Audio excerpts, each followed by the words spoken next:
também a incontinência de conduta. Uma próxima hipótese, mau comportamento. Tome cuidado, não confunda a incontinência de conduta com mau comportamento. A incontinência de conduta, ela, como nós vimos, é o desregramento comportamental ligado à vida sexual. Então, dica de prova e dica de memorização. Leu incontinência de conduta, tem que vir o que na sua cabeça? Esse viés sexual. De outra sorte, o mau procedimento também é um desregramento comportamental, um comportamento incorreto, mas um comportamento incorreto que atinge a moral não ligado à vida sexual. Vamos deixar bem claro isso. Incontinência de conduta ligado à vida sexual. Mau procedimento também é o desregramento comportamental, mas que atinge a moral não ligado à vida sexual e que também traga uma perturbação no ambiente de trabalho. Deixa eu explicar melhor. A gente pode utilizar como exemplos de mau procedimento, por exemplo, aquele empregado que destrói equipamento da empresa. É uma situação, infelizmente, muito comum. Empregado destrói equipamento da empresa, deixa uma chave de propósito, utiliza o equipamento fora do padrão do homem médio. Nesse caso, é um mau procedimento. Outro exemplo, um empregado que ele é pego portando drogas no ambiente de trabalho. Se ele é pego portando drogas no ambiente de trabalho, é um exemplo, sem dúvida nenhuma, de mau procedimento. Então, não confundam, reiterando, a incontinência de conduta com o mau procedimento. Próxima hipótese. Uma próxima hipótese que a gente pode mencionar, e que também é bem bacana, é a hipótese da indisciplina e da insubordinação. Indisciplina e insubordinação. Qual é a diferença? A indisciplina é um descumprimento de uma ordem geral. Por exemplo, de portaria, ordem de serviço, circular. Já a insubordinação é um descumprimento de uma ordem pessoal. Então, olha que interessante. A indisciplina, descumprimento de ordem geral, e a insubordinação, descumprimento de ordem pessoal. Uma ordem direta pessoal do superior hierárquico em relação àquele empregado, isso caracteriza a insubordinação. Então, indisciplina não confunde com insubordinação. Um outro exemplo também, que é importante a gente estudar, que é muito cobrado em prova, é a condenação criminal transitada em julgado, desde que não tenha havido suspensão da execução da pena. Então, perceba aqui que o texto exige 3 requisitos cumulativos. Eu tenho que ter, primeiro, sentença penal condenatória, segundo, trânsito em julgado, e terceiro, desde que não tenha havido sursi, que é a suspensão da execução da pena. Ok? E com isso, a gente encerra esse nosso primeiro bloco, o bloco tema do dia. Vimos os principais requisitos e as principais hipóteses que caracterizam a despedida por justa causa. Segura só um pouquinho, que no próximo bloco iremos ao Pergunte ao Professor com outras informações também importantes. Até daqui a pouco.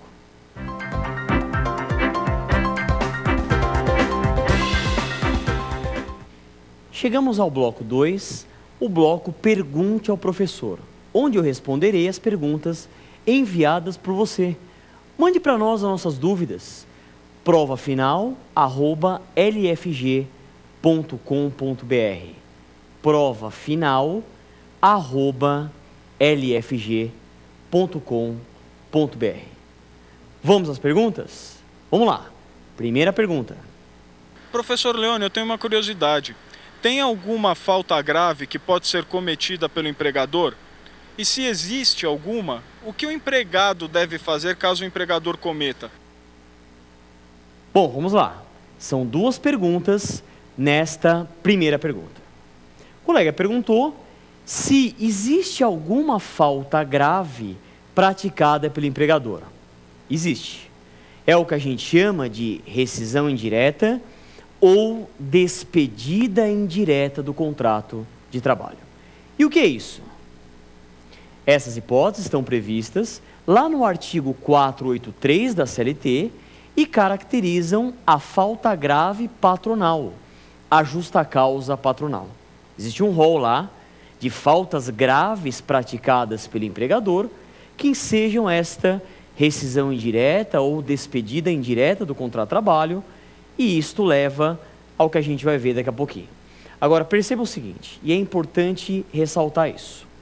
O artigo 482, ele cuida da despedida por justa causa do empregado, e o artigo 483 da CLT cuida da falta grave patronal, que é a rescisão indireta ou despedida indireta do contrato de trabalho. Para ficar mais didático, quais seriam exemplos de faltas graves que ensejariam esta rescisão indireta ou despedida indireta do contrato de trabalho? Bom, a gente pode mencionar descumprimento de obrigações contratuais. Existe um exemplo que é muito mencionado pela doutrina, que é o que a gente chama de mora contumaz. E o que é esta mora contumaz? É o atraso ou a sonegação do salário por um período igual ou superior a 3 meses. É o que fala o decreto 368 de 1968, lá no seu artigo 2º, ele menciona esse conceito de mora contumaz, esse atraso no pagamento do salário por um período igual ou superior a 3 meses. E nesse caso, temos um exemplo de rescisão indireta ou despedida indireta do contrato de trabalho. Um outro exemplo é quando, por exemplo, o empregador, ele trata o empregado com rigor excessivo. Deixa eu dar um exemplo. Hoje vem ocorrendo muito, na prática, empregadores que tratam o empregado com rigor excessivo, no que atine, no que concerne, relacionado à proibição de idas ao banheiro, de idas ao toalete. Então teve um caso até prático de um empregador, era uma empresa de telemarketing, e o empregador proibia as funcionárias de irem ao banheiro. Teve um outro caso de uma proibição quase que total. Vejam bem, ele estipulava horários. Então no período da manhã era, por exemplo, das 9 às 9h15 e no período da tarde das 15 às 15h15. Fora disso, não poderia ir no banheiro sob pena de advertência, suspensão e até despedida por justa causa. Não preciso nem falar que isto é um rigor excessivo e leva à rescisão indireta ou à despedida indireta do contrato de trabalho. Um outro exemplo que é muito mencionado pela doutrina, também de rescisão indireta ou despedida indireta, é, por exemplo, quando o empregador exige serviços do empregado alheios ao que foi contratado. Tivemos um caso, por exemplo, de um empregado que trabalhava em um supermercado e ao final do expediente ele tinha que lavar os banheiros do supermercado. Vejam bem, com todo respeito ao tipo de atividade, lógico, mas ele foi contratado para ser caixa de supermercado. Ele não pode, ao final do expediente, ser obrigado ou ser coagido a lavar os banheiros lá do supermercado. E nesse caso, o que o empregado ele tem que fazer? Se ele sofre uma falta grave praticada pelo empregador, ele tem que entrar com uma reclamação trabalhista, pleiteando a rescisão indireta ou a despedida indireta do contrato de trabalho. E aí, nesse caso, ele vai ter direito a todas as verbas como se fosse uma despedida sem justa causa. Ok? Vamos à próxima pergunta.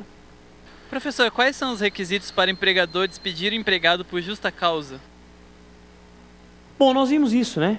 Só repassando, o colega perguntou quais são os requisitos para que o empregador ele possa aplicar a penalidade mais grave no dia de trabalho, que é a penalidade da despedida por justa causa. Primeiro requisito, gravidade da falta. A falta ela deve ser grave, isso tem que ser muito bem memorizado, isso cai bastante, é muito cobrado. Gravidade da falta. A falta tem que ser grave a tal ponto de ensejar a despedida por justa causa.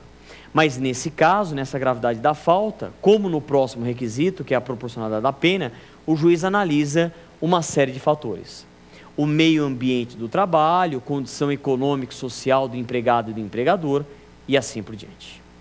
Terceiro requisito, melhor dizendo, segundo, né? Vimos a gravidade da falta, o segundo requisito, proporcionalidade da pena. Perceba que um requisito é decorrência do outro. A gente tem a falta grave E nesse mesmo ensejo, a pena deve